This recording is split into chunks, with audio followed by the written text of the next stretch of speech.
আমি আশেকেন প্রিন্স সবাইকে স্বাগত জানাচ্ছি ইস্পাহানি মির্জাপুর চা মুক্ত মঞ্চে। আজকে আমাদের সাথে রয়েছেন একজন মানবাধিকার কর্মী, যিনি ৩ দশক ধরে বাংলাদেশে মানবাধিকার রক্ষায় কাজ করে যাচ্ছেন। মানবাধিকার রক্ষায় বিশেষ অবদানের জন্য মার্কিন যুক্তরাষ্ট্রের পররাষ্ট্র মন্ত্রণালয়ের global human rights defenders award পেয়েছেন। আমাদের সাথে আছেন মানবাধিকার কর্মী মোহাম্মদ নূর খান। জনাব নূর খান, আপনাকে স্বাগত আমাদের অনুষ্ঠানে। জনাব নূর খান, আমরা যখন স্টুডেন্ট ছিলাম সবাই যখন এইম ইন লাইফ এসে লিখেছি, তখন আমরা কিন্তু লিখেছিলাম কেউ ডাক্তার হবে, কেউ ইঞ্জিনিয়ার হবে, কেউ লয়ার হবে। তো আপনি এইম ইন লাইফ কি হতে চেয়েছিলেন এবং কি লিখেছিলেন? আসলে আমার খুব ইচ্ছা ছিল যে আমি একজন ইঞ্জিনিয়ার হব। মানুষের তো নানান রকম ইচ্ছা থাকে, আমারও ইচ্ছা ছিল এবং সেভাবে নিজেকে চিন্তা করছিলাম।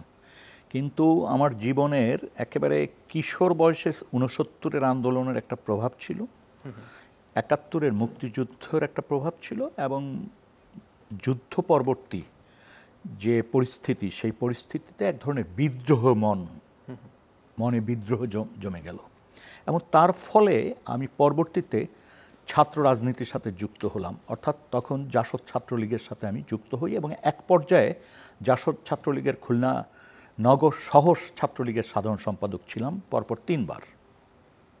তো এবং তারপরে আমি 80-র দশকের শেষের দিকে, 80-র দশকের মাঝামাঝি আমি শ্রমিক আন্দোলনে যুক্ত হই এবং আদমজীর একজন একেবারেই নিরেট একজন শ্রমিক ছিলাম, হেল্পার, এবং আমি আসলে কাজ করতাম।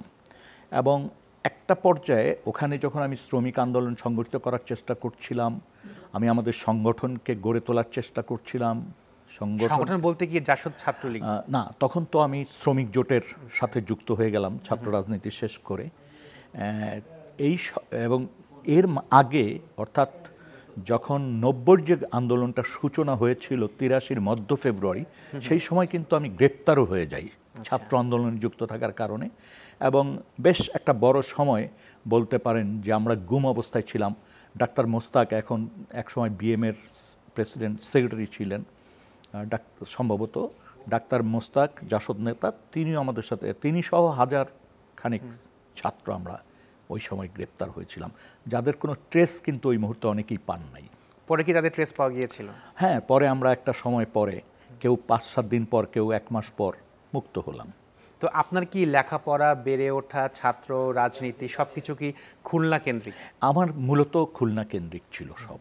এবং আমার বন্ধুবান্ধব যারা ছিল, যারা পরবর্তীতে রাজনীতিতে ছিলেন, তাদের ভিতরে এই যে জহিরুদ্দিন স্বপন, তারপরে মঞ্জু, নুরুল ইসলাম মঞ্জু, তারপরে SM কামাল আওয়ামী লীগের, এরা সব আমরা কাছাকাছি বয়সে। তারপর ফিরোজ আহমেদ ছাত্র ইউনিয়নের। আমাদের কেউ 2 বছরের বড়, কেউ 2 বছরের ছোট। এবং খুলনায় বিশ্ববিদ্যালয়ের যে মুভমেন্টটা হয়েছিল, বিশ্ববিদ্যালয় চেয়ে আমরা যে আন্দোলনটা করেছিলাম স্থাপনের জন্য, সেই সময় কিন্তু সব আমরা এক কাতারে দাঁড়িয়ে গেছিলাম, সব ছাত্র সংগঠনের নেতাকর্মীরা। এবং এই যে নামগুলো বললাম, আমরা কিন্তু সবাই একসাথে ছিলাম। তারপর কামাল আহমেদ, যিনি পরবর্তীতে সাংবাদিক ছিলেন, আমরা সব একসাথে ছাত্র সংগঠন, বিভিন্ন ছাত্র সংগঠনের সাথে যুক্ত ছিলাম। তো আপনি বললেন যে আপনার এইম ইন লাইফ ছিল ইঞ্জিনিয়ার হওয়া। তো আপনি মানবাধিকার কর্মী কবে থেকে হলেন, অথবা কবে থেকে ডিসাইড করলেন যে আপনি আসলে হিউম্যান রাইটস ডিফেন্ডার হবেন? আসলে যে এটা ঘটনার চক্রে আমি মানবাধিকার কর্মী হয়েছি। আমার ইচ্ছা ছিল রাজনীতি এবং শ্রমিকদেরকে সংগঠিত করা, কিন্তু 90-এর আগেই আমার একাধিকবার চাকরি চলে যায় আদমজীর থেকে। আমি বদলি শ্রমিক ছিলাম, মানে কাজ থেকে বিরত করা, বের করে দেওয়া, এইসব ছিল। এবং আমার জীবন একটা হুমকির মুখে ছিল এরশাদের শেষ সময়টাতে। এবং তখন আমি ঢাকা শহরে অবস্থান করি এবং আমাদের জাতীয় শ্রমিক জোট যেটা, সেই শ্রমিক জোটের সম্পাদক মণ্ডলীর সদস্য ছিলাম, এক পর্যায়ে দপ্তর সম্পাদকও ছিলাম। এটা রুহুল আমিন ভূঁইয়া ছিলেন তখন, এটার সভাপতি মেজবাউদ্দিন আহমেদ ছিলেন, মনিরুল ইসলাম ছিলেন। আমি তখন দপ্তরের দায়িত্বটা পালন করেছি। এবং তারপরে একটা সময়ে আপনার ব্যারিস্টার সালমা সোবহান এবং ডক্টর হামিদা হোসেন, তারা একজন মানুষকে খুঁজছিলেন যার ব্যাকগ্রাউন্ড শ্রমিক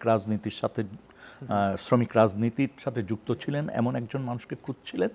এবং পরবর্তীতে জাসদ নেত্রী শিরিন আক্তার, তিনি আমাকে নিয়ে তাদের সাথে পরিচয় করিয়ে দেন। যেহেতু আমার ব্যাকগ্রাউন্ড ছিল শ্রমিক হিসাবে। তো তখন একটা প্রস্তাব দিলেন সালমা সোবান এবং হামিদা হোসেন যে আমি তাদের একটা মানে গবেষণা কাজ হবে, সেটা হচ্ছে গার্মেন্টস শ্রমিকদের অবস্থা নিয়ে গবেষণাটার একটা ধারণাপত্র তৈরি করতে হবে, এবং সেই কাজের সাথে আমাকে ওনারা চাইলেন। এবং আমি যেহেতু এক শ্রমিক রাজনীতির সাথে যুক্ত ছিলাম, আমি এইটা সানন্দে গ্রহণ করি এবং নির্দিষ্ট সময়ের মধ্যে শ্রমিকদের অবস্থার উপর যে প্রতিবেদন দেওয়া সেটা আমি দিলাম। আমার সাথে আরও দু একজন যুক্ত ছিলেন। পরবর্তীতে সালমা সোবহান, ব্যারিস্টার সালমা সোবহান, তিনি আমাকে ডেকে নিয়ে কথা বললেন এবং এক পর্যায়ে উনি বললেন যে কারাগারের কন্ডিশন নিয়ে উনি একটা গবেষণা করতে চান ওনারা, সেই গবেষণা কাজের সাথে যাতে আমি যুক্ত হই। অ্যাডভোকেট আদিলুর রহমান খান, এখন যিনি উপদেষ্টা, আদিলুর রহমান খান আমার নামটা প্রস্তাব করেন সালমা সোবহানের কাছে। সেইটার প্রেক্ষিতে আমাকে ডেকে নিয়ে কথা বলেন, কারণ সালমা সোবহান তার আগেই আমাকে চিনেন ওই গার্মেন্টস শ্রমিকদের গবেষণার কাজের সাথে থাকার কারণে। তো ওইখানে আমি সানন্দে, এইটাও আমার একটা ইন্টারেস্ট ছিল, যেহেতু আমি কারাগ জীবনও কিছুদিন কাটিয়েছি, তো আমি রাজি হলাম। এবং সেই কাজের সাথে আমার সাথে যুক্ত ছিলেন এখনকার অ্যাটর্নি জেনারেল অ্যাডভোকেট আসাদুজ্জামান। আমরা এই গবেষণা কাজটি এটাও নির্দিষ্ট সময়ের মধ্যে শেষ করলাম। শেষ করার পর তখন তো বুঝেন 92-93 সালের দিক, তখন রাজনীতিতে এক ধরনের মানে আশাভঙ্গের মতো পরিস্থিতি তৈরি হয়েছে। মানে যে আন্দোলনের ফলশ্রুতিতে যে মানে আন্দোলন, সেই আন্দোলনের যে এক ধরনের আশা আকাঙ্ক্ষা, সেখানে একটা চির ধরে গেল। তো ফলে ওই সময়টিতেই তো আমি এই গবেষণা কাজগুলির সাথে যুক্ত হলাম, সম্ভবত 93 শেষে অথবা 94-এর শুরুতে। ব্যারিস্টার সালমা সোবহান আমাকে প্রস্তাব দিলেন যে আপনার কাজগুলো আমরা খুব সন্তুষ্ট, তো আমরা চাই আপনি আমাদের আইন ও সালিশ কেন্দ্র নামে যে সংগঠনের সাথে আপনি কাজ করছেন, আমাদের সাথে কিভাবে পরবর্তী সময়ে কাজে যুক্ত হবেন, যুক্ত থাকতে পারেন, স্থায়ীভাবে কিভাবে যুক্ত হওয়া যায়। তো আমি বললাম দেখেন, আমি তো শ্রমিক রাজনীতির সাথে যুক্ত, খুব একটা সময় নেই। ওনারা বললো সময় বের করার চিন্তাটা পরে, আমাদের সাথে আপনি কাজ করতে চান, মানে চান কি না। তো আমি বললাম যে আমার তো আসলে সময় হবে না। তো বেশ 2-3 দিন এটা নিয়ে তার সাথে 2-3 বার আলাপ আলোচনার পর আমি বললাম ঠিক আছে, আমি ভলান্টিয়ার হিসেবে আপনাদের সাথে কাজ করতে চাই, আপনারা যদি আমাকে আপনাদের সদস্য বানিয়ে নেন। তো ওনারা তাৎক্ষণিকভাবে আমাকে একটা দরখাস্ত দিতে বললেন, আমি দরখাস্ত দিলাম এবং সদস্য হিসাবে যুক্ত থাকলাম, সাধারণ সদস্য হিসাবে। এবং তখনই মানে আমাকে এক পর্যায়ে ওনাদের সাথে যাতায়াত থাকলো, আমার এক পর্যায়ে বললেন যে মানবাধিকার লঙ্ঘনের যে ঘটনাগুলি ঘটে দেশে, এইগুলো নিয়ে একটু কাজ হওয়া দরকার, অনুসন্ধান, তথ্য অনুসন্ধান, এবং এই বিষয়ে আমরা কাজ করতে চাই। তো আমরা চাই যে আপনি এই বিষয়ে দায়িত্ব নেন, এই বিষয়ে কাজ শুরু করেন। আমি এটা মানে কত সাল ছিল? এটা 94 শেষের দিকে, 95 শুরু, এরকম একটা সময়ে। তো আপনি তো 3 দশক ধরে বাংলাদেশে মানবাধিকার নিয়ে কাজ করছেন। ছাত্র জনতার একটা অভ্যুত্থান হয়ে গেছে, 15 বছর আমরা রেজিম দেখেছি। তো এই 15-16 বছরে যে মানবাধিকার লঙ্ঘনের কথা বলা হচ্ছে, অভিযোগ রয়েছে, তো সেটাকে আপনি কিভাবে মূল্যায়ন করবেন বা বিশ্লেষণ করবেন? দেখেন, মানবাধিকার লঙ্ঘনের ঘটনা কিন্তু বাংলাদেশের জন্মের পর থেকেই কিন্তু আছে। এবং যে সংস্কৃতি, গুমের যে সংস্কৃতির কথা আমরা বলি, ক্রসফায়ারের মতো মানে বিচার বহির্ভূত হত্যাকাণ্ডের কথা বলি, এটা কিন্তু স্বাধীনতার পর থেকে বহাল আছে। কখনো এটা বেশি হয়েছে, কখনো কম হয়েছে। আপনি যদি খেয়াল করেন, স্বাধীনতার পরপর বেশ কয়েকজন মুক্তিযোদ্ধা যারা গুরুত্বপূর্ণ অবদান রেখেছেন আমাদের যুদ্ধের মধ্যে, এরকম বেশ কিছু মানুষ খুনের শিকার হন। কেউ কেউ, যেমন নেভিতে ছিলেন একজন ভদ্রলোক মুজিব, উনি কিন্তু যে নিখোঁজ হন, এখন পর্যন্ত নিখোঁজই রয়েছেন। তো এরকম অনেক ঘটনা কিন্তু তখন আছে। এবং সেই সময় একটা বাহিনী তৈরি হয়েছিল, আপনারা জানেন, জাতীয় রক্ষী বাহিনী, এবং তারাও গ্রামকে গ্রাম ঘেরাও দিত, বামপন্থীদের সন্ধান করত, কাউকে কাউকে উঠিয়ে নিয়ে যেত। কেউ কেউ ফিরে এসছে, কেউ কেউ আর জীবনেও পৃথিবীর মুখ দেখতে পারেনি, এখনও নিখোঁজ। এবং নানাভাবে ওই সময়ে রক্ষী বাহিনী ক্যাম্পে নিয়ে নির্যাতন করা হতো।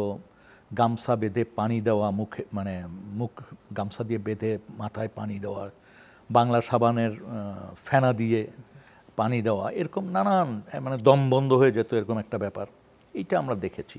অস্ত্র উদ্ধারের নামে বাম রাজনীতিকে দমনের নামে ক্ষমতাকে নিরঙ্কুশ রাখার জন্য এই ধরনের প্রচেষ্টা আমরা স্বাধীনতার পরপর দেখেছি। এবং অসংখ্য জাসদকর্মী, তারপর বাম রাজনীতির সাথে যারা যুক্ত ছিলেন, অসংখ্য কর্মী নিহত হওয়ার ঘটনা কিন্তু এই সময়কালে আমরা ঘটতে দেখেছি। তখন বাংলাদেশে সেই সুসংগঠিত কোনো হিউম্যান রাইটস অর্গানাইজেশন ওইভাবে ছিল না। ব্যারিস্টার মিল্কি সম্ভবত একজন ভদ্রলোকের নাম ছিল, চট্টগ্রাম এলাকায় উনি কিছু কিছু বিষয়ে ডকুমেন্টেশনের কাজ করেছিলেন বা দুই একটা ক্ষেত্রে হয়তো আদালতেরও শরণাপন্ন হয়েছিলেন। সিরাজগঞ্জের এক সময়কার এমপি মির্জা, আমি নামটা ভুলে যাচ্ছি, তিনি একটা রিট পিটিশন করেছিলেন। তাকে গ্রেপ্তারের পর মানে একটা, এটাকে বলে কি, রিটই হবে, করেছিলেন এবং সেখানে তিনি একটা ভালো রায়ও পেয়েছিলেন। তো এরকম কিছু ঘটনা আমরা ওই সময় দেখেছি। কিন্তু 90-এর পর থেকে আমাদের দেশে মূলত হিউম্যান রাইটস মুভমেন্টটা প্রসার লাভ করে গড়ে সংগঠিত হওয়ার চেষ্টা করে। এবং তখন আমাদের এখানে মূলত এখন পর্যন্ত যে ধারাটা বিদ্যমান সেটা হচ্ছে এনজিও প্যাটার্নে হিউম্যান রাইটস মুভমেন্ট বলেন বা হিউম্যান রাইটস অর্গানাইজেশন বলেন, অর্থাৎ বিদেশি সাহায্য নির্ভর মানবাধিকার সংগঠন গড়ে তোলা, এই কাজটি হচ্ছে। কিন্তু নিরেট হিউম্যান রাইটস মুভমেন্টের যে বিষয়টা হয় পৃথিবীর বিভিন্ন জায়গায় আমরা যেটা দেখেছি, সেটির একটা অনুপস্থিতি, বড় ধরনের দুর্বলতা বা অনুপস্থিতি আমরা লক্ষ্য করছি। সেটির একটি ক্ষেত্রে আমরা লক্ষ্য করলাম যখন কিনা, যেমন ধরেন 1977-78 সালে আমরা জানি মাহফুজ বাবু নামে যুবলীগের এক সংগঠক, পুরান ঢাকার লালবাগের, এখন পর্যন্ত তাকে কিন্তু তুলে নিয়ে যাওয়া হয় এবং সেখানে মানুষের ভিতর ধারণা এরকম যে ডিজিএফআই তাকে তুলে নিয়েছে। টিল টুডে তার কোনো খবর নেই, কেউ জানে না কারা, মানে কোথায় কি হয়েছে। এটা একটা মাইলস্টোন ঘটনা, 77 or 78। পরবর্তীতে আমরা দেখলাম 90-এর ছাত্র আন্দোলনের আগে বেশ কিছু মুকুল বোস, তারপর মোহন রায়হান, এদেরকে তুলে নেওয়ার অভিযোগ আছে। পরবর্তীতে আমরা যেটা খেয়াল করলাম যে বিশেষ করে এই 2004-এর পর যখন রক্ষী বাহিনী, যখন আপনার র্যাপিড অ্যাকশন ব্যাটালিয়ন র্যাব একটা স্পেশাল বাহিনী হিসাবে, এলিট ফোর্স হিসাবে তো বলে নাই, বলে একটা বাহিনী হিসাবে গড়ে উঠছে, তখন আমরা যেটা দেখলাম যে ক্রস ফায়ার, তারপর যাকে তাকে ধরে নেওয়া এবং একটা পর্যায় থেকে উঠিয়ে নেওয়া এবং তারপর কিছু লাশ পাওয়া, কিছু মানুষ ফেরত আসছে কিন্তু তারা কোনো কথা বলার মতো পরিবেশ পান নাই বা কথা বলতে সাহস পাননি বা কথা বলেননি। আর হচ্ছে এখন পর্যন্ত বেশ কিছু মানুষ আছে, কয়েকশো মানুষ, সেই সংখ্যাটা এই মুহূর্তে স্পষ্ট তো বলা যাচ্ছে না, তবে আমরা যেটা ধারণা করছিলাম হয়তো ধারণার চেয়ে অনেক বেশি মানুষ এখন পর্যন্ত নিখোঁজ রয়েছেন। আমাদের ধারণা ছিল 200 থেকে 250 মানুষ নিখোঁজ, কিন্তু এখন বলতে কি আপনি যে 15-16 বছর, এই 15-16 বছরের অনেক ঘটনা কিন্তু পত্রপত্রিকায় আসেনি বা আমরা মানবাধিকার কর্মীরাও উদ্ঘাটন করতে পারিনি। যেটি বর্তমান সরকার যখন একটা কমিশন গঠন করেছে, সেখানে যে অভিযোগগুলো আসছে সেই অভিযোগের ঘনত্ব দেখে মনে হচ্ছে যে এখানে আরও অনেক বেশি ঘটনা ঘটেছে। তো আমরা দেখলাম যে এই সময়কালের ভিতর মানে ক্রসফায়ারের সংখ্যা কখনো কখনো বাড়ে, আবার ক্রসফায়ার কমে যায় তো গুম বাড়ে। অর্থাৎ যখন যে বিষয়টা নিয়ে প্রশ্ন তুলে মানুষ যে ক্রসফায়ারে কেন মানুষ মরছে, তখন দেখা যায় ক্রসফায়ারটা কমে আসে, গুম হওয়া শুরু হয়। যখন গুম নিয়ে মানুষ প্রশ্ন করা শুরু করলো তখন ক্রসফায়ার বাড়ে, এরকম একটি। আর এই ঘটনার পরপর অর্থাৎ 14 সালের পর আমরা দেখলাম যে এইখানে হিউম্যান রাইটস মুভমেন্টে একটা গুণগত পরিবর্তনের জায়গায় আসছে। যেমন আমরা দেখলাম মায়ের ডাক family members of victim of enforced disappearance, অর্থাৎ যারা গুমের শিকার হয়েছেন তাদের স্বজনরা এই সংগঠনটি, তারা নিজেরা সংগঠিত হতে থাকলেন এবং এই সংগঠনটি একসময় আত্মপ্রকাশ করলো। এটার সাথে আমি একেবারে বলতে পারেন শুরুর থেকেই ওতপ্রোতভাবে জড়িত। যদিও এই ফ্যামিলিগুলি মূলত এই যে আপনার সুমনের যে পরিবার, এই পরিবারই প্রথম সোচ্চার হয় এবং অন্যদেরকে সংগঠিত করার চেষ্টা করে। পরবর্তীতে এটার একটা সাংগঠনিক কাঠামো আমরা দেওয়ার চেষ্টা করি, নামটা ঠিক করে দেওয়া হয়। তো এটা আলাপ আলোচনার ভিত্তিতেই আমরা যেই প্রস্তাব করি না কেন। এবং সুমনদের বাড়িটাকেই আসলে এক ধরনের অস্থায়ী কার্যালয় হিসাবে তখন ব্যবহার করা হতো এবং তার পারিবারিক মূলত এটাকে সংগঠিত করত।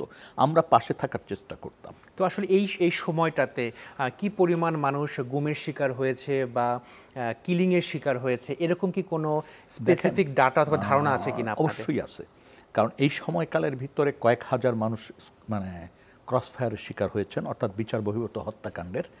আর প্রায় 700 প্লাস মাইনাস 700 হিউম্যান রাইটস অ্যাক্টিভিস্টরা যে সংখ্যাটা ডকুমেন্টেশন করেছেন সেটা হচ্ছে 700-র কিছু উপরে মানুষ গুমের শিকার হয়েছেন। এই যারা 700 মানুষ আমরা যখন বলেছি, এটি কিন্তু একটা অংশ। কারণ এখন কাজ করতে যেটা দেখলাম, একটা মুক্ত অবস্থায় এখন মানুষের অভিযোগ অনেক বেশি, এবং সেই অভিযোগ দেখা গেল যে এমন কিছু নাম আসছে, এমন কিছু ঘটনা আসছে যে ঘটনাটা ওই 700-র মধ্যে ডকুমেন্টেশন করা হয়নি। 700-র বাইরে কিছু 700-র বাইরে বেশ কিছু মানুষ রয়েছেন, যেটির পরিসংখ্যান হয়তো একটা সময়ে প্রায় পূর্ণ একটা সংখ্যা আমরা পাবো।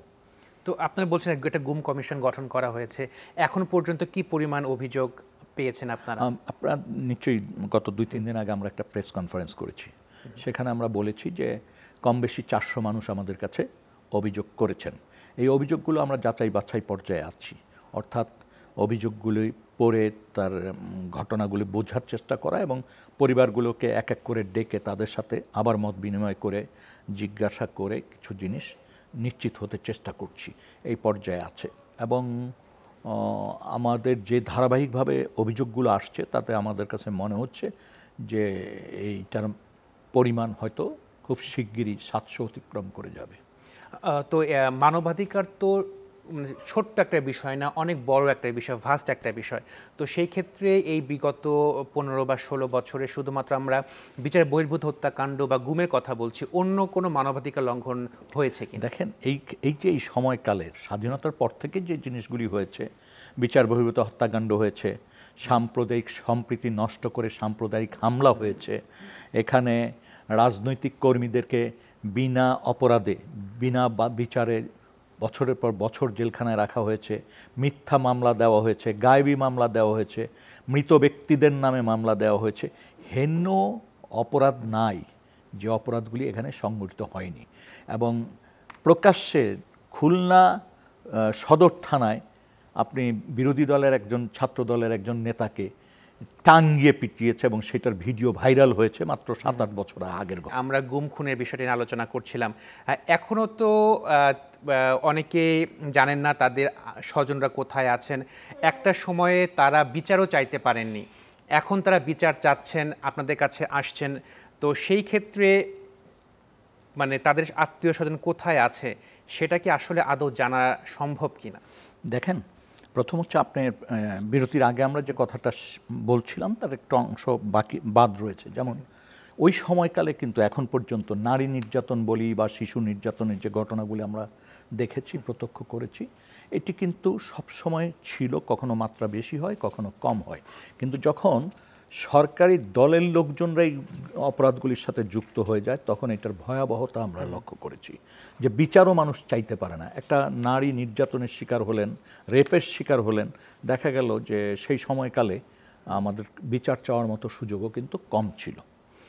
আজকের যে পরিস্থিতিটায় আমরা এসেছি, একটা নতুন পর্যায়, একটা স্বৈরাচারী সরকারের বিরুদ্ধে জনবিক্ষোভে পতনের পর একটা নতুন অবস্থায় একটা অন্তর্বর্তীকালীন সময়ে সরকার পরিচালনা করছেন দেশটিতে। এখানে এসেও যেইভাবে মামলা মোকদ্দমার রুজু করার যে প্রবণতা আমরা দেখেছি, যে হিড়িক পড়েছি, যেখানে সাধারণ মানুষের ভিতরে এখন প্রশ্ন তৈরি হচ্ছে যে আগের সময়ে যেভাবে ঢালাওভাবে মামলা দেয়া হতো, মৃত ব্যক্তি বা জেলের আছে তারপরও নতুন করে তার বিদেশে ছিল, এখানে মামলা হয়েছে। তো এখনকার মামলার প্যাটার্ন, মানে যে সংখ্যাগুলি দেখে কিন্তু ওই সন্দেহ মানুষের ভিতর ঢুকে গেছে।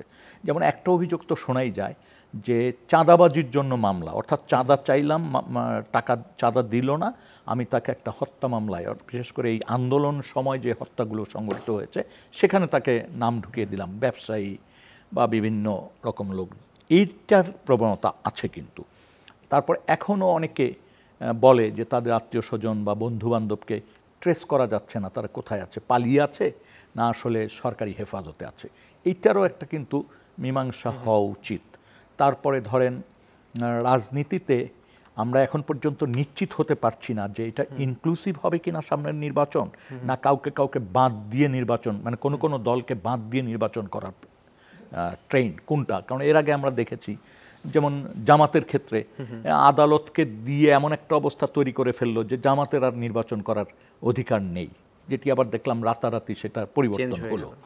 আগামীতে এরকম কি ঘটবে কিনা সেইটাও কিন্তু একটা চিন্তার বিষয়। কারণ আমাদের মনে রাখতে হবে যে সমাজটাকে আমরা দীর্ঘদিন বলছিলাম মানুষকে শুধু বিভক্ত বিভক্ত করে রাখা হয়েছিল, সেটাকে ইনক্লুসিভ একটা জায়গায় আমাদের চিন্তা করতে হবে রাজনীতিতে। সেটি যদি কারো অপরাধ থাকে তার বিচার হোক, সেই অপরাধীর বিচার হোক, সেই অপরাধের বিচার হোক, অপরাধী না সেই অপরাধটার বিচার হোক, যিনি যুক্ত তিনি শাস্তি ভোগ করেন, কিন্তু ডিউ প্রসেসে। কিন্তু কোনো মানুষের রাজনৈতিক অধিকার হরণ করা বা ধরেন একটা দলকে নিষিদ্ধ করা, যদিও এই সরকারের অ্যাটর্নি জেনারেল যখন আওয়ামী লীগকে নিষিদ্ধ করার একটা প্রস্তাব গিয়েছিল তিনি এটার বিরোধিতাই করেছিলেন প্রকাশ্যে। তো এটা একটা শুভ লক্ষণ যে সবাইকে নিয়েই যাতে আমাদের আগামী পথ চলার, রাজনীতিতে পথ চলার চিন্তা করি। ইতিমধ্যে বিএনপিও এই ব্যাপারে একটা বক্তব্য দিয়েছে।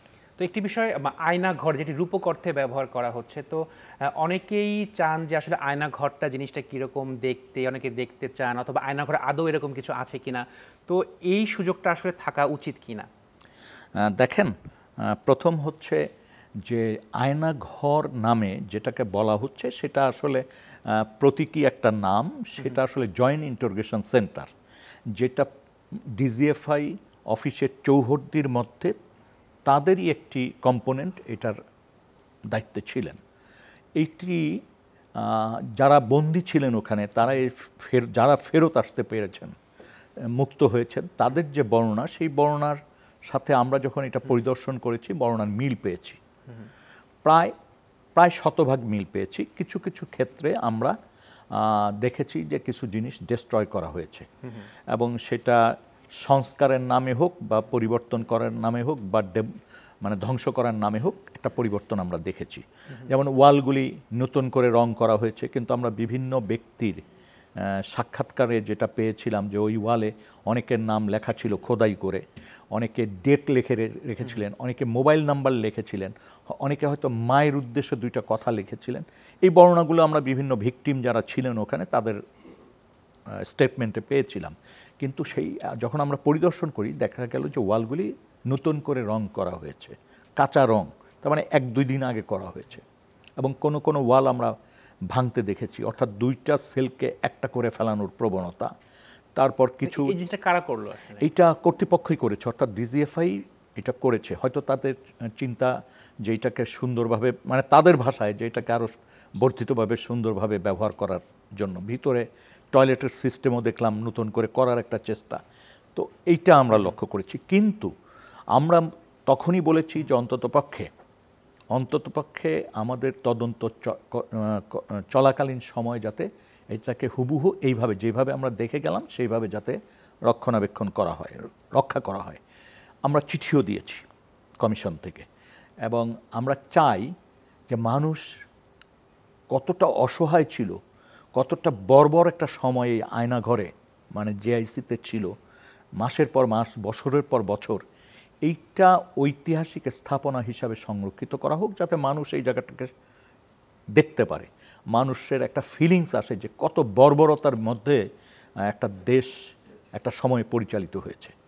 তো আপনি বলেন যে দেয়ালে রং করা হয়েছে অথবা ওয়াল ভেঙে ফেলা হয়েছে, যদি এই কেসগুলো ট্রায়ালে যায় তো সেই ক্ষেত্রে এটা কোনো বাধা হবে কি না? দেখেন, একটা হচ্ছে স্বাক্ষর ক্ষেত্রে তো অবশ্যই কিছুটা মানে বেগ পেতে হবে, কারণ এগুলি যদি ওইভাবে সংরক্ষিত থাকতো তাহলে কয়েকটা টেলিফোন নাম্বার, কয়েকটা মানুষের নাম আমরা পেতাম, যেটা হয়তো পেতে আমাদের বেগ পেতে হবে, কিন্তু প্রমাণ করতে বেগ পেতে হবে। কিন্তু যতটুক এখনও আছে এবং মানুষের সাক্ষ্যতে যে বিষয়গুলি চলে আসতেছে, তাতে আমি ব্যক্তিগতভাবে, যেহেতু আমার বলতে পারেন এই 30 বছর জীবনটাই ছিল ইনভেস্টিগেশন লাইনে বা তথ্য অনুসন্ধানের লাইনে বা গবেষণার লাইনে, এবং পারিপার্শ্বিকতা বিবেচনা সব কিছু দিয়ে আমি একটা জিনিস স্পষ্ট করে বলতে চাই, যদি রাষ্ট্রে একটা সুশৃঙ্খল অবস্থা থাকে, একটা ভালো অবস্থা থাকে। আজকে যে অবস্থাটা আছে রাজনীতির ক্ষেত্রে বা সব ক্ষেত্রে, এই অবস্থাটা যদি বহাল থাকে আগামী কিছু সময়, আমি বলতে পারি যে আগামী 1 থেকে 2 বছর যদি এরকম একটা অবস্থা আমরা পাই, তাহলে আমার বিশ্বাস যে অধিকাংশ অভিযোগ প্রমাণযোগ্য করা যাবে।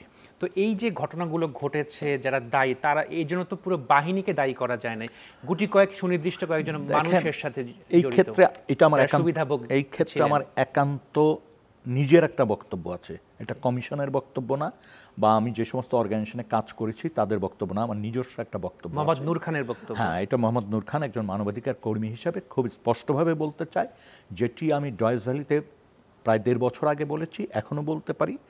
সেটি হচ্ছে এই অপরাধগুলি যারা সংগঠিত করেছেন, সেই রেজিম, সেই সময়কাল যারা রাষ্ট্র পরিচালনা করেছেন, আমরা যেটাকে স্বৈরাচারী সরকার বলছি, তাদের সর্বোচ্চ ব্যক্তি, অর্থাৎ তাদের সর্বোচ্চ ব্যক্তি থেকে শুরু করে ওই সমস্ত স্থাপনা যারা পাহারা দিয়েছেন, যারা নির্দেশনা দিয়েছেন, যারা মানুষকে তুলে এনেছেন, যারা মানুষকে নির্যাতন করেছেন, যারা মানুষকে হত্যা করেছেন, বা যারা মানুষকে এখনও বিভিন্ন জায়গায় আটকিয়ে রেখেছেন, তারা কেউ কিন্তু এই জায়গার থেকে রেহাই পাবেন না। যিনি তুলে এনেছেন তাকেও আমরা চিহ্নিত করতে পারছি, যিনি নির্দেশ দিয়েছেন মানে একদম গ্রাসরুট লেভেলে তাকেও আমরা চিহ্নিত করতে পেরেছি, যিনি কমান্ডে ছিলেন, নির্দেশনা দিয়েছেন, তাকে চিহ্নিত করতে পেরেছি। তার ঊর্ধ্বতন যারা এই বিষয়টাকে দেখে না দেখার ভান, অথবা যাদের এক ধরনের প্রচ্ছন্ন সমর্থনে এই ঘটনাটি ঘটেছে, তাকে চিহ্নিত করতে পেরেছি। যেই প্রসেসের মধ্য দিয়ে সামরিক উপদেষ্টা বা প্রধানমন্ত্রীর সংশ্লিষ্টতা, সেই জায়গাগুলো আমরা চিহ্নিত করতে পেরেছি, পারবো। আমি ব্যক্তিগতভাবে বলছি যে এটা পারবো। আরেকটি জিনিস আমি আপনাকে খুব স্পষ্ট করে বলতে চাই, সেটি হচ্ছে দিনের পর দিন, মাসের পর মাস, বছরের পর বছর এই ঘটনা চলছে, পত্রপত্রিকায় এসছে, মিডিয়াতে এসছে। প্রধানমন্ত্রীর মিডিয়া সেল আছে, প্রধানমন্ত্রীর মনিটরিং করার বহুত পদ্ধতি আছে, প্রধানমন্ত্রীর নিরাপত্তা বিশ্লেষণ মানে উপদেষ্টা যেমন আছেন, নিরাপত্তার সংক্রান্ত জাতীয় কমিটি ছিল, নিরাপত্তা মনিটরিংয়েরও সেল ছিল, এরকম নানান নামে তার গোয়েন্দারা ছিল। তিনি জানতেন না এই কথাটি বলে পার পাওয়ার সুযোগ তার নেই, বরং তিনি যে অনেক আলামত নষ্ট করার চেষ্টা করেছেন আন্তর্জাতিক পর্যায় থেকে, অর্থাৎ জাতিসংঘ থেকে যখন প্রশ্ন করা হয়েছে, যখন ইনভেস্টিগেশনের কাজে আসতে চেয়েছে, ততক্ষণ তাদেরকে ভিসা দেননি, আসার ক্ষেত্রে ব্যারিকেড তৈরি করেছেন। এবং আপনারা রিপোর্ট দিয়েছেন যে এই মানুষগুলি ঋণের দায়ে পালিয়ে আছেন, কেউ ভূমধ্য সাগরে যে সলিল সমাধি হয়েছে। এই নীতি নির্ধারকরা বলেছেন সেই নীতি নির্ধারকদের বিচার হওয়া উচিত, কারণ মানুষের জীবন নিয়ে, মানুষের সম্মান নিয়ে, মানুষের এই অন্তরীণ রেখে এই যে ভয়াবহ বর্ণনা আপনারা দিয়েছেন, গুজব ছড়িয়েছেন, বা বিষয়টাকে ধামাচাপা দেওয়ার জন্য আপনারা যে চেষ্টাগুলি করেছেন, তার বিচার কিন্তু হওয়া উচিত। যেমন এমনও ঘটনা আছে, র্যাব কর্তৃক উঠিয়ে নেওয়ার অভিযোগ আসছে পরিবার থেকে, এবং দুজনকে নেওয়া হয়েছে, একজন মহিলা এবং তার সন্তান আরেকজন মেয়েকে, এই ঢাকার আপনার গাবতলী থেকে, কক্সবাজারের মহিলা, তার বিরুদ্ধে অভিযোগ থাকতে পারে, নাও থাকতে পারে, আমরা জানি না। তাকে উঠিয়ে নিয়ে তার বিরুদ্ধে বলা হলো মানব পাচারকারী, ইয়াবা ব্যবসায়ী। তারপর তার 15 সালে উঠিয়েছেন, আজ পর্যন্ত কোনো খবর নেই। তার মেয়েকে রাস্তায় ফেলে দিয়েছেন, সেই মেয়ের বয়স তখন ছিল কত, ক্লাস 5-6-এ পড়তো। সেই মেয়ে এখন বড় হয়েছে, এবং সেই মেয়ে কিন্তু যেইভাবে বর্ণনা দিয়েছেন, এটি যে কোনো অপরাধকে চিহ্নিত করা, অপরাধীকে চিহ্নিত করা এবং অপরাধ প্রক্রিয়াকে চিহ্নিত করার জন্য যথেষ্ট। জি, জনাব নূর খান, আপনারা তো মানবাধিকার কর্মী। এবং দেখেন আরেকটা জিনিস আমরা লক্ষ্য করেছি, যে এই মহিলাকে 15 সাল থেকে নেই, হাওয়া হয়ে গেলেন, তারপর গ্রামে রটিয়ে দেওয়া হয়েছে, এই মহিলা অন্য জায়গায় বিয়ে করেছে, নানান ঘৃণা ছড়িয়ে দেওয়া হয়েছে। তারপর ঝিনাদায় এরকম একটা ঘটনা আছে, যে রফিক, বিএনপির একজন সংগঠক, রমনা অঞ্চলের চৌধুরী আলমের একজন কর্মী, সেই রফিককে ঝিনাদার থেকে, তার শ্বশুরবাড়ির থেকে উঠিয়ে নিয়ে পরে তার লাশ পাওয়া গেল ঝিনাদা কুষ্টিয়ার মাঝখানের জায়গায়। পরবর্তীতে নাটক সাজালেন অন্য দুজনকে গ্রেপ্তার করে, রফিকের শাশুড়ির বিরুদ্ধে জামাইকে হত্যার অভিযোগ নিয়ে আসলেন এবং একটা কলঙ্কজনক ঘৃণার পরিস্থিতি আবহ তৈরি করলেন, এমন কিছু নাটকীয় কথাবার্তা বলে যেটির থেকে এখন পর্যন্ত ওই পরিবারটি বেরিয়ে আসতে পারছেন না সামাজিকভাবে, আর অপরাধেরও বিচার পাচ্ছেন না। অপরাধ যে সংগঠিত হয়েছে সেটিও চিহ্নিত করা যাচ্ছে না। মানে এমন একটা ভয়াবহ অবস্থায় র্যাপিড অ্যাকশন ব্যাটালিয়ন বা র্যাব বা বিভিন্ন গোয়েন্দা সংস্থা বিভিন্ন ঘটনায় তৈরি করেছেন। আমরা তো একরাম যে মার্ডার হলো কক্সবাজারের একরাম, বা আমরা ঝালকাঠির লিমন যার পা হারাতে হলো, আমরা এই ঘটনাগুলিতে দেখেছি। লিমনকে বলা হয়েছিল একসময় সন্ত্রাসী, তারপর বলা হলো যে সেই সন্ত্রাসীদের ফুড ফরমাস খাটতো, চা এনে দিত, সিগারেট এনে দিত। পত্রপত্রিকায় বহু বড় বড় সম্পাদকও লিখেছেন। শুরুতে প্রথম আলো একটা রিপোর্ট করলো, তারপর পাল্টা রিপোর্ট অনেক পত্রপত্রিকা করেছেন, মিডিয়াতে করেছেন। পরবর্তীতে যদিও এইগুলি আবার পরবর্তীতে তারা সংশোধন করেছেন, কিন্তু একটা ভয়াবহ পরিস্থিতি অতিক্রম করা হয়েছে। এখন পর্যন্ত কিন্তু লিমন তার উপর নির্যাতনের বিচারটা পান নাই। লিমনের বিরুদ্ধে যে মামলাগুলো দেওয়া হয়েছে সেগুলো রাষ্ট্র প্রত্যাহার করেছে, কিন্তু যারা অপরাধ করেছে সেই মামলাটির কিন্তু এখনো মানে লিমনদের মামলা, লিমনরা র্যাবকে অভিযোগ করে মামলা, সেই মামলা বারবার খারিজ হয়ে যাচ্ছে। তারপরে একরামের ব্যাপারে আপনারা দেখেন কিভাবে নিয়ে হত্যা করলো, এবং পুরা অডিও রেকর্ডিং প্রমাণ করে যে তাকে সুস্থ মাথায়, ঠান্ডা মাথায় কিভাবে ক্রসফায়ার দেওয়া হয়েছে। এখন পর্যন্ত কিন্তু সরকার, অর্থাৎ এত বছর গেছে, এর বিচারটি কিন্তু করা হয়নি। প্রকাশ্যে বলেনি যে এই বাহিনী বা এই গোয়েন্দা সংস্থার চাহিদা মোতাবেক তাকে নিয়ে তাকে ক্রসফায়ার দেওয়া হয়েছে, কোনো কথা বলেন নাই। আজকে সময় এসছে এই ঘটনা অন্তত পক্ষে সবাইকে অনুরোধ করব, পায়ে ধরে অনুরোধ, যারা ক্ষমতায় আছেন বা যারা ক্ষমতায় যেতে চান বা যারা ক্ষমতা থেকে বিতাড়িত হয়েছেন, সবার প্রতি একটা অনুরোধ থাকবে যে এই ধরনের মানবতা বিরোধী অপরাধ, এই অপরাধীদেরকে চিহ্নিত করা এবং তাদেরকে বিচারের আওতায় নেওয়ার জন্য আপনারা অন্তত সবাই সাহায্য করবেন, সহযোগিতা করবেন। জি জনাব নূর খান, আপনার তো মানবাধিকার কর্মী, সবাই 15-16 বছরে যে এক্সট্রা জুডিশিয়াল কিলিং, গুম খুনের বিচার চাচ্ছেন। তো 5ই আগস্টের পরে নতুন এক বাংলাদেশে আমরা দেখেছি যে আইন ও সালিশ কেন্দ্রের রিপোর্ট অনুযায়ী যে আগস্ট সেপ্টেম্বর মাসে সারা দেশে গণপিটুনিতে 49 জন মারা গেছেন, যেটা বলা যায় যে বিচার বহির্ভূত হত্যাকাণ্ড। এই ঘটনায় মাত্র 10 জনকে গ্রেপ্তার করা হয়েছে। একই সঙ্গে আমরা দেখেছি যে দুর্গাপূজা যেটি আসন্ন, মন্দিরের হামলা হয়েছে, প্রতিমা ভাঙচুর হয়েছে। তো এরকম একটি সিচুয়েশনে আপনারা 15-16 বছরের যে বিষয়গুলো হচ্ছে সেটা বিচার চাচ্ছেন, তো এইটাগুলো কি হবে? এটা কি মানবাধিকার লঙ্ঘন নয়? অবশ্যই মানবাধিকার লঙ্ঘন।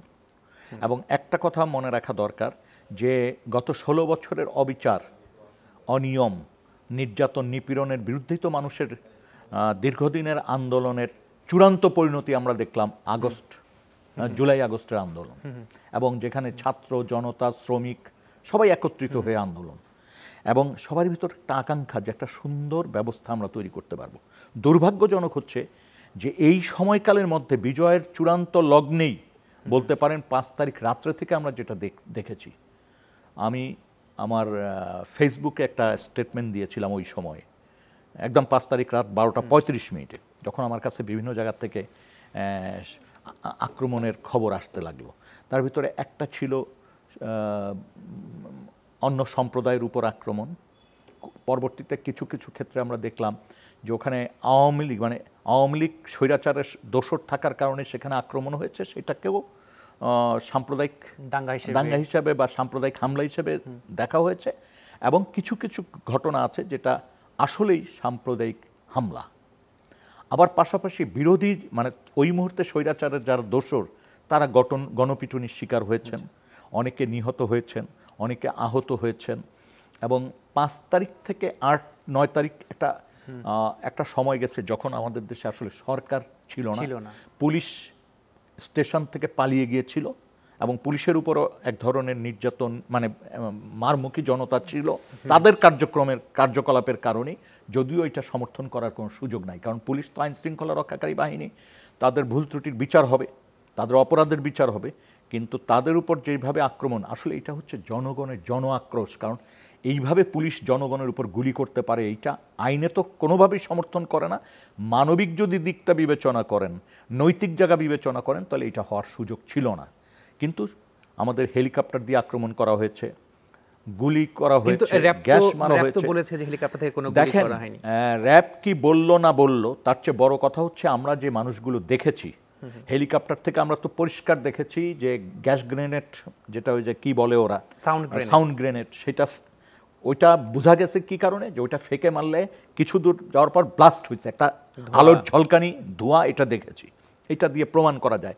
আর ওখান থেকে যে গুলি করছে, এইটার প্রমাণ হচ্ছে ছাদের উপর মানুষ মারা যাওয়া, ঘরের ভিতরে, দোতলা তিনতলা ঘরের ভিতরে মানুষ মারা যাওয়া, যেটা হেলিকপ্টার খুব নিচু দিয়ে যাওয়ার পরেই এই ঘটনাগুলি সাথে সাথে ঘটছে। ফলে এই সন্দেহটাকে তো উড়িয়ে দেওয়া যায় না। আর ওই ধরনের স্টেটমেন্ট যারা দিচ্ছেন তারা বুঝছেন না যে সত্যি ঘটনা কিন্তু বেশি দিন ধামাচাপা দিয়ে রাখা যায় না। যেমন বেরিয়ে এসছে যেই 7.65 বুলেট আপনারা ইউজ করেছেন, এটি তো যুদ্ধের ক্ষেত্রে ইউজ করার কথা। আপনারা ওই যে সাউন্ডলেস রাইফেল স্নাইপার ইউজ করেছেন, এটা কেন করেছেন? বিক্ষুব্ধ জনগণের ভিতরে আপনি টার্গেট করে তার সংগঠকদের বা নেতাদের হত্যা করার জন্য যে পরিকল্পনা, তারপরে গোয়েন্দা সংস্থাগুলি কি করেছে আমরা তো দেখেছি। এইটার ক্ষোভ ছিল মানুষের ভিতরে এবং তার ফলশ্রুতিতে কিছু ঘটনা ঘটে গেছে। কিন্তু 5 তারিখের পরবর্তীতে 8 তারিখ পর্যন্ত যে ঘটনাগুলি ঘটছে, এগুলো ছিল বিক্ষুব্ধ জনতার এক ধরনের আচরণ। পরবর্তীতে যে ঘটনাগুলি এখন আমরা লক্ষ্য করেছি, শিক্ষা প্রতিষ্ঠানের প্রিন্সিপাল বা ভিসিকে বের করে দেওয়া, অমুক শিক্ষকের বিরুদ্ধে আন্দোলন তৈরি করা, এই জিনিসগুলির থেকে আমাদের বেরিয়ে আসতে হবে। এবং এই ধরনের কাজের সাথে যারা যুক্ত, এই যে গণপিটুনি, বাড়ি দখল, হামলা করা, নির্যাতন করা, আদালতে শরপথ করতে গেছেন, পচা ডিম মারছেন, ফিজিক্যালি আক্রমণ করেছেন, ওই সময়টা যেহেতু আইন শৃঙ্খলা রক্ষাকারী বাহিনীর একটা শৈথিল্যতা ছিল, তারা কাজে যোগ দিতে বেশ কিছু সময় নিয়েছেন। ঘুরে দাঁড়ানোর জন্য একটা সময় এখনও বলতে হয় যে তারা ঘুরে পরিপূর্ণভাবে দাঁড়িয়েছে, এটা মনে করার কোনো কারণ নাই। এই যে ঘটনাগুলি ঘটছে, এটা কোনোভাবে এটাকে সমর্থন করার কোনো জায়গা নেই। কারণ মনে রাখতে হবে, একটা মানুষ যখন গ্রেপ্তার হয়ে যাচ্ছেন, তিনি রাষ্ট্রের হেফাজতে আছেন, এবং যখন রাষ্ট্রীয় বাহিনী তাকে কোর্টে নিচ্ছে, কোর্ট থেকে বেরিয়ে করে আনছে, এইখানে যে পচা ডিম ছোড়া বা লাথি মারা বা কিল ঘুষি মারা, এটা চূড়ান্ত আইনের লঙ্ঘন, এবং মানবাধিকার লঙ্ঘন। মানবাধিকার লঙ্ঘন তো অবশ্যই। এবং এইটা দেখার জন্য, এইটা শোনার জন্য, এটা বলার জন্য কিন্তু আমরা এই 5 তারিখ আসে নাই। তার মানে 5 তারিখের বিরুদ্ধে একটা ষড়যন্ত্র কিন্তু ভিতরে ভিতরে আছে।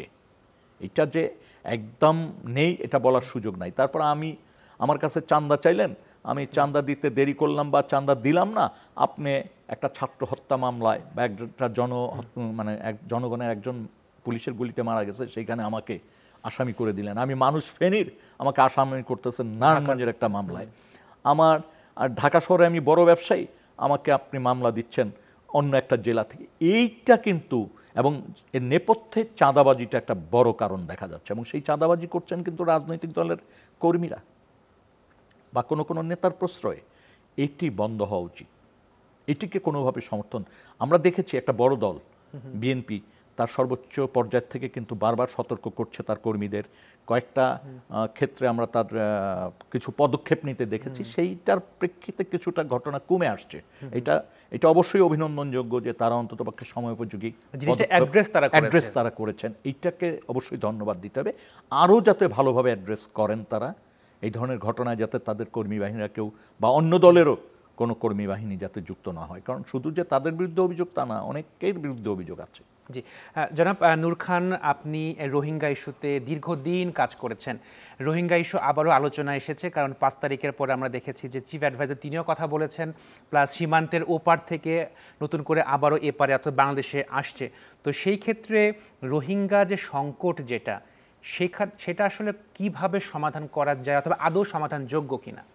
দেখেন, রোহিঙ্গা সংকটের সমাধান যদি আপনি চান, তাহলে কিছুটা পিছনে যে আলোচনা করতে হবে যে আসলে রোহিঙ্গাদেরকে তো মায়ানমার দীর্ঘদিন ধরে, মায়ানমারের সরকার সমূহ, শুধুমাত্র সামরিক জান্তা না, আগেও যারা ছিলেন সিভিল সবাই ছিল, তাদেরকে প্রথম হচ্ছে ওই দেশের নাগরিক হিসাবেই, পর্যায়ক্রমে ওই দেশের নাগরিক হিসাবেই মনে করছেন না। এবং তাদের উপর শুধু দমন পীড়ন না, তাদেরকে এমনভাবে ওই দেশে বাস করতে হয়েছে যে তাদের বিয়ে করতে অনুমতি লাগতো, বাচ্চা জন্ম দেওয়ার ক্ষেত্রে অনুমোদন লাগতো, কয়টা গরু পালবেন, কয়টা মুরগি পালবেন সেটারও অনুমোদন লাগতো, লেখাপড়া করতে দিতেন না। এই যে একটা অবস্থার ভিতর ছিল, তার চূড়ান্ত পরিণতি আমরা দেখলাম সম্ভবত 27শে আগস্ট শুক্রবার বা 25শে আগস্ট, মানে আমার ঠিক 2017 সালে চূড়ান্ত আক্রমণ করলো। অর্থাৎ এই জনগোষ্ঠীকে সম্পূর্ণ নিচ্ছিন্ন করে দেওয়ার জন্য আমরা দেখলাম সামরিক বাহিনী, আধা সামরিক বাহিনী, তারপরে ওদের পুলিশ সবাই একজোট হয়ে, এবং এক ধরনের সাম্প্রদায়িক গোষ্ঠীও এটার সাথে যুক্ত হয়ে গেলেন, এবং তারা নানানভাবে একযোগে আক্রমণ করে তাদেরকে বাস্তবিকচ্যুত করলেন। শুধু বাস্তবিকচ্যুত করে ক্ষান্ত হননি, নির্বিচারে গুলি করেছেন, গণহত্যা সংগঠিত করেছেন, পলায়নপর মানুষের উপরে হেলিকপ্টার দিয়ে গুলি করেছেন, এবং যেটার সাথে অনেকটা সাদৃশ্য আমাদের এই গণ আন্দোলনে যেভাবে করা হয়েছে। ওখানে মেশিন গান দিয়ে করা হয়েছে হেলিকপ্টার থেকে, এখানে হয়তো অন্য অস্ত্র ব্যবহার হয়েছেন। এই পার্থক্য ছাড়া আমি কোনো পার্থক্য দেখি না। এবং কয়েক হাজার মানুষ হত্যা করা হলো। আমাদের মাত্র 7 দিনে বা 10 দিনের ভিতর আমরা দেখেছি 1,500 বা তারও উপরে মানুষ হত্যা হলো। ওখানে ওই সময়কালের ভিতর হয়তো 10,000 মানুষকে হত্যা করা হয়েছে বা তার চেয়ে বেশি সংখ্যক, এবং তাদেরকে দেশচ্যুত করলেন, দেশ থেকে বের করে দিলেন। আমরা সেই সময় মানবিক কারণে আমাদেরকে 2-3 দিন পরে আমাদের বর্ডার উন্মুক্ত করতে হয়েছে, কারণ এত বেশি লাশ, এত বেশি আহত মানুষ, এত বেশি মানুষের কান্না, এটা তো প্রতিবেশী হিসাবে, মানে মানবিক রাষ্ট্র হিসেবে এটা সহ্য করা খুবই কঠিন আমাদের এটা। আর যেহেতু আমাদের কনস্টিটিউশনের প্রিএম্বলে কিন্তু কিছু কথা লেখা আছে মুক্তিকামী মানুষের বিষয়ে, তো আমরা আশ্রয় দিয়েছি। এটাকে আমি কিন্তু খাটো করে দেখার পক্ষে না, আশ্রয় দেওয়া হয়েছে। এবং আমাদের সামর্থ্য অনুযায়ী আমরা চেষ্টা করেছি, শুধু সরকার না, এই দেশের আপামর জনগণ। এবং প্রথম দিকে তো ওই সময়টা আমাদের খেয়াল রাখতে হবে, কোরবানির ঈদের ছুটি ছিল, সাধারণ মানুষ বিভিন্ন জেলা থেকে ট্রাককে ট্রাক ত্রাণ সামগ্রী নিয়ে পাশে দাঁড়িয়েছে, এবং এইটা প্রায় 3 মাস এই অবস্থাটা অব্যাহত ছিল। তা না হলে এই মানুষদের কিন্তু ভরণ পোষণ, থাকা খাওয়া খুবই কঠিন হতো। স্থানীয় জনগণ পানি দেওয়ার থেকে পানি, ট্যাবলেট, ওষুধপত্র, খাবার সব দিয়েছে, দেদারছে দিয়েছে। তারপরে যে জিনিসটা আমরা লক্ষ্য করছি, যে সেখানে তাদেরকে ফিরিয়ে নেওয়া বা তাদেরকে তাদের ভূমিতে প্রত্যাবর্তন করা বা তাদের নাগরিক হিসাবে যে স্বীকৃতি দেওয়া বা মর্যাদার সাথে ফিরিয়ে নেওয়ার কোনো আলাপ আলোচনা বা আলামত মায়ানমারের দিক থেকে আমরা দেখছি না। বরং সাম্প্রতিককালে যে জিনিসটা দেখছি, যে ওই অঞ্চলটিতে আরকান আর্মি AA দখল করে ফেলেছে। তার মানে এতদিন আমার চিন্তা ভাবনায় ছিল যে মায়ানমারের সাথে আলাপ আলোচনার ভিত্তিতে এটি সমাধান করা যেতে পারে, অথবা আন্তর্জাতিক সম্প্রদায়কে যুক্ত করে যেতে পারে। কিন্তু আমরা কিন্তু শুরুতে যে মিস্টেকটা করেছি, ভুলটা করেছি, সেটা হচ্ছে এই রোহিঙ্গাদেরকে কিন্তু কোনো আলোচনার টেবিলে নেওয়ার চেষ্টা আমরা করিনি। আমরা বাংলাদেশ, আমাদের ভূমিকাটা ছিল আশ্রয় দেওয়া।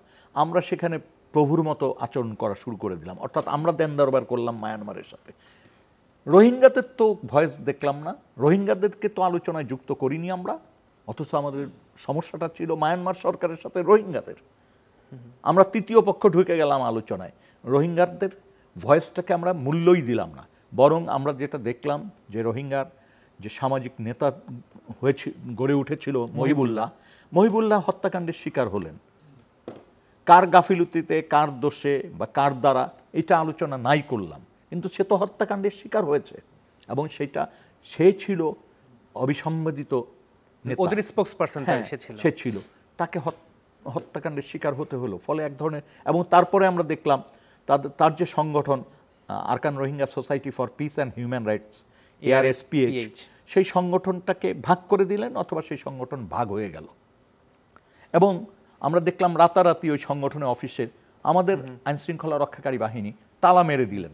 এবং যারা ভাগ হয়ে গেলেন, অর্থাৎ বাংলাদেশের ক্ষেত্রেও আমরা যেটা দেখি, রাজনৈতিক দলের ভাগের ক্ষেত্রে গোয়েন্দা সংস্থাগুলি একটা ভূমিকা রাখে, এবং তারপর কাউকে অফিসে ঢোকার সুযোগ দেয়, কাউকে দেয় না। ওই জায়গায়ও একই প্যাটার্ন আমরা লক্ষ্য করলাম, যে তাদের ভিতরে যে ভাঙ্গন, যে গ্রুপটা মহিবুল্লাহর বিপক্ষে অবস্থান নিয়েছিল, তাদেরকে আপনি অফিস করার সুযোগ দিলেন, আর মহিবুল্লাহর করা অফিস সেটাকে তালা লাগিয়ে দিলেন। তো একটি বিষয় আমাদের চিফ অ্যাডভাইজার এই সংকটটাকে টাইম বোমা হিসেবে উল্লেখ করেছেন। তো সেইটাকে আসলে যদি আমাদের যদি সমাধান করতে না পারি, ভবিষ্যৎ বাংলাদেশের জন্য এটা কতটা বড় থ্রেট হতে পারে আপনার মনে হয়? আমিও কিন্তু আমাদের প্রধান উপদেষ্টার বক্তব্যের সাথে একমত, এটি টাইম বোম। অর্থাৎ এখনই যদি এই বিষয়টিতে সমাধানে আমরা আসতে না পারি, আমরা বলতে বাংলাদেশ, মায়ানমার, রোহিঙ্গা এবং আন্তর্জাতিক সম্প্রদায় সবাই মিলে যদি এটার একটা সুরাহা না করতে পারি সম্মানজনক, তাহলে ভবিষ্যতে এটি কিন্তু অনেক বড় সমস্যা হিসেবে পৃথিবীর সামনে আসতে পারে। এটা কিন্তু শুধুমাত্র আমাদের জন্য মানে আঞ্চলিক সমস্যা হবে না, আঞ্চলিক সমস্যা না, আন্তর্জাতিক সমস্যায় রূপ নিতে পারে, থ্রেট হতে পারে, নিরাপত্তার জায়গায় হুমকি আসতে পারে, অনেক বড় একটা খেসারত আমাদের দিতে হতে পারে। সেই জন্য আমাদের সবাইকে, অর্থাৎ বিশ্ববাসী সবাইকেই মানে সামনে এগিয়ে আসতে হবে।